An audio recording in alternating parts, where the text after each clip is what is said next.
नमस्कार दोस्तों, mix magic channel में आपका स्वागत है। आज मैं आपको नीम करौली बाबा की कहानी सुनाने जा रही हूँ। भारत भूमि पर समय समय पर ऐसे महान संत और महात्मा जन्म लेते हैं जिनकी उपस्थिति मात्र से समाज में प्रेम, भक्ति और आध्यात्मिकता का संचार होता है। ऐसे ही एक महान दिव्य संत थे नीम करौली बाबा, जिन्हें लोग स्नेहपूर्वक महाराज जी के नाम से जानते हैं। उनके अनुयायी आज पूरी दुनिया में हैं, जिनमें भारत के साथ साथ अमेरिका के भी अनेक बड़े संत और विद्वान शामिल हैं। नीम करौली बाबा का वास्तविक नाम था लक्ष्मी नारायण शर्मा।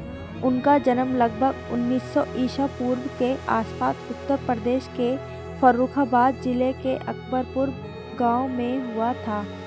एक ब्राह्मण परिवार में हुआ।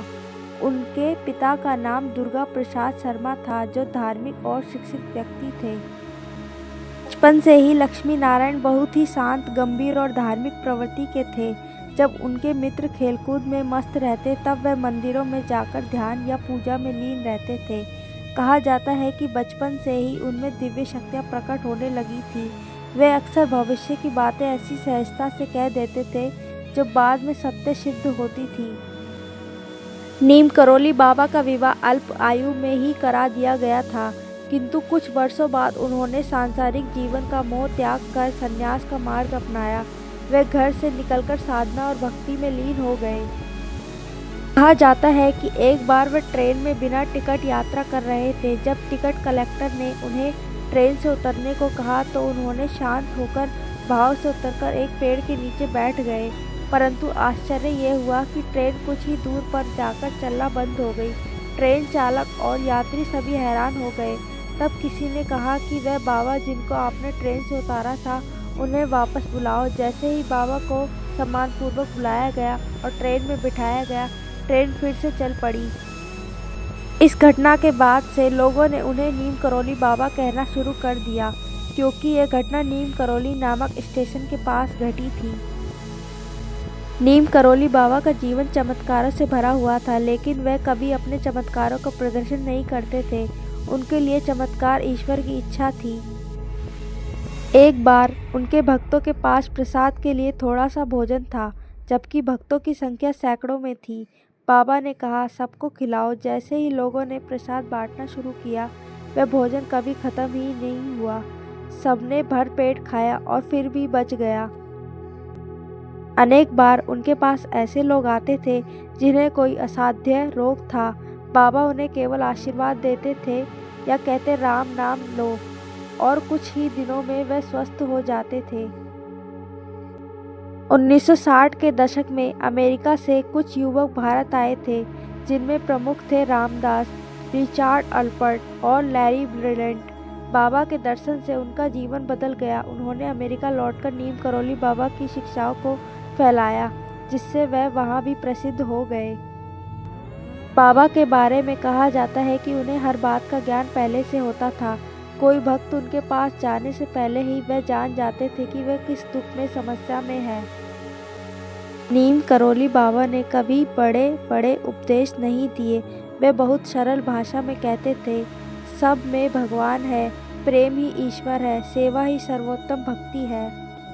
वे हमेशा राम नाम का जाप करने पर बल देते थे। उनका कहना था कि अगर कोई व्यक्ति पूरे मन से राम का नाम लेगा तो उसके सारे दुख मिट जाएंगे। बाबा गरीबों, भूखों और पीड़ितों की सहायता करते थे। वे कहते थे कि जिसे तुम सेवा दे रहे हो, वास्तव में वही भगवान है। जिन्होंने अनेक स्थानों पर धर्मशालाएं, मंदिर और आश्रम बनवाए हैं, जिनमें सबसे प्रसिद्ध है कैची धाम, उत्तराखंड में। कैची धाम नीम करौली बाबा का सबसे प्रसिद्ध आश्रम है, जो नैनीताल के पास स्थित है। यह स्थान अत्यंत शांत, दिव्य और प्राकृतिक सौंदर्य से भरपूर है। हर वर्ष 15 जून को यहाँ विशाल बाबा नीम करौली मेले का आयोजन होता है, जिनमें लाखों भक्त आते हैं। ये वही स्थान है जहाँ बाबा ने अनेक चमत्कार किए और जहाँ उनका दिव्य आशीर्वाद हर भक्त को अनुभव होता है। बाबा के भक्तों की सूची बहुत लंबी है। भारत के उद्योगपति, राजनेता, अभिनेता और संत उनके अनुयायी रहे हैं। कहा जाता है कि एप्पल कंपनी के संस्थापक स्टीव जॉब्स और फेसबुक कंपनी के संस्थापक मार्क जुकरबर्ग भी बाबा के दर्शन करने के लिए कैंचीधाम आए थे। स्टीव जॉब्स ने मार्क जुकरबर्ग को कहा था, अगर जीवन में दिशा खो जाए तो कैंचीधाम जाओ, वहां सब मिलेगा। 11 सितंबर 1973 को नीम करोली बाबा का शरीर अवस्थ हुआ। वह उस समय वृंदावन में थे। भक्तों ने आग्रह किया कि वह अस्पताल चले।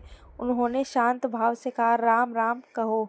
थोड़ी ही देर बाद उन्होंने राम राम का नाम लेते हुए अपना शरीर त्याग दिया। की समाधि वृंदावन के आश्रम में बनाई गई है, जहां आज भी रोजाना हजारों भक्त दर्शन के लिए आते हैं। कहा जाता है कि समाधि के बाद भी बाबा के चमत्कार आज तक अनुभव किए जाते हैं। बहुत से भक्तों ने बताया है कि संकट के समय उन्हें बाबा के दर्शन हुए या उनकी आवाज़ सुनाई दी। बाबा के देह त्याग के बाद भी उनकी उपस्थिति हर भक्त के जीवन में महसूस होती है। कैंचीधाम, वृंदावन आश्रम, फर्रुखाबाद और लखनऊ के उनके मंदिरों में आज भी उनके दर्शन की शांति शक्ति मिलती है। उनका संदेश अमर है। भक्ति का मार्ग सबसे सरल है। ईश्वर हर जीव में है, इसलिए सबका भला चाहो। प्रेम, सेवा और करुणा, यही सच्चा धर्म है। करोली बाबा एक ऐसे संत थे जिन्होंने कभी प्रसिद्धि की चाह नहीं रखी, फिर भी वे अमर हो गए। उनके आशीर्वाद से अनगिनत जीवन बदले। उनका जीवन हमें सिखाता है कि सच्चा धर्म किसी ग्रंथ या पूजन में नहीं, बल्कि प्रेम और सेवा में है। उनकी सरल मुस्कान और राम राम की गूंज आज भी लाखों भक्तों के हृदय में प्रतिध्वनि होती है। वे शरीर से भले ही 1973 में समाधिस्थ हो गए, परंतु आत्मा रूप में आज भी संसार में अपनी कृपा बरसा रहे हैं। दोस्तों, आपको वीडियो अच्छी लगी हो तो चैनल को लाइक कीजिए, सब्सक्राइब कीजिए, बेल आइकन का बटन दबाइए। जय नीम करोली बाबा की, जय श्री राम।